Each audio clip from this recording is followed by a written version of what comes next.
So when I think about mental health, I think of it as a state of well-being. So what does that mean? I like to think of it as a seesaw. Everyone's familiar with the seesaw. It goes up and down. Maybe someone's on one end or someone's on the other end.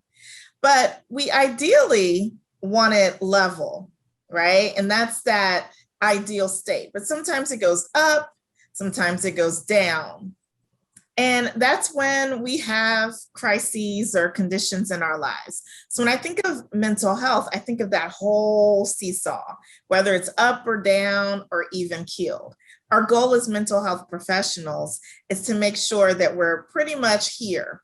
We're pretty balanced. And some people may need supports if they're off balance. Doesn't mean anything's wrong with them. It just means that they need a little bit more support to stay balanced.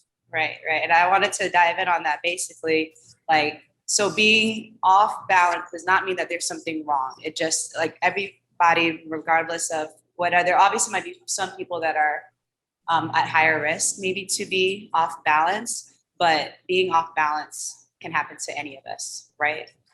Right. Being off balance can be the result of trauma. It can be the result of maybe some type of genetic or biological reason, or even a response to a stressor. So being off balance, it doesn't mean that it's a bad thing. All of us at some point go through some type of off balance. And some people need more supports than others. It doesn't mean that they're better or worse than other people. It just means that they need more support. So stress are life that might be external or even sometimes internal that create tension in the body, in the mind, emotionally, etc.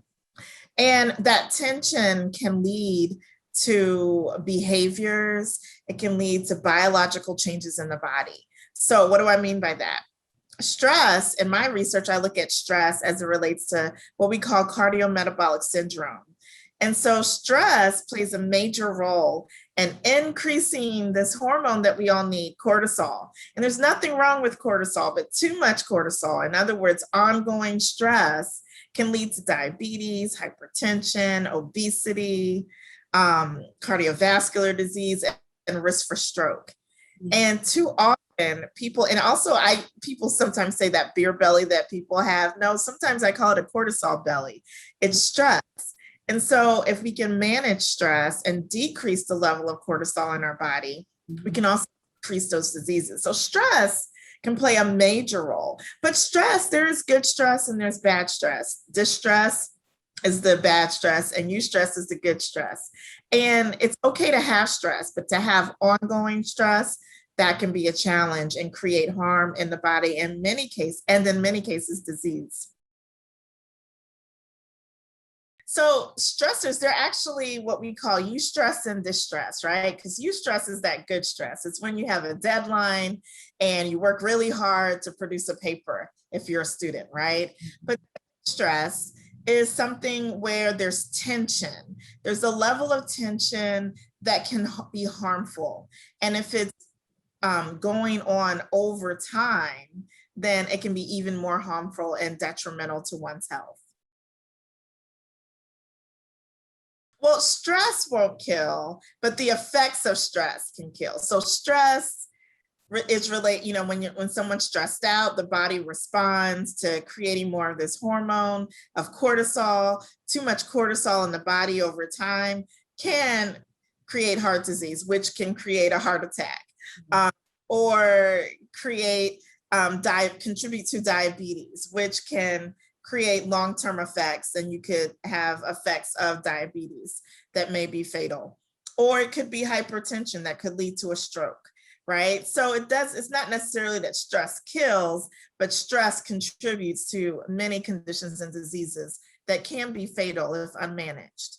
So there are a lot of things that people can do. I like to tailor it to the individual. So I ask people, what are your favorite things to do? What are those things in life that bring you joy? Write them down. And so one way is to make this type of self-care a lifestyle. So what do I mean by that?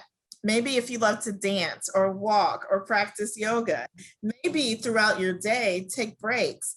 I typically take a 10-minute break after all of the Zoom calls we have, and I have a personal dance party. That's something that I do because I enjoy dancing, but I also like morning walks. So there are things we can do that are preventative to ensure that we stay even, right?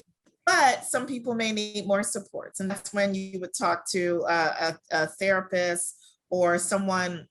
In some cases, you might need to talk to a psychiatrist if you need to have some type of clinical intervention.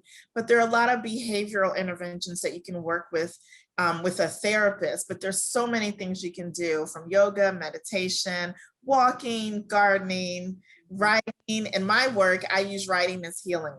And so I have a curriculum where people get writing prompts, and journaling is a very therapeutic way to really get your feelings out and to make meaning of your experiences.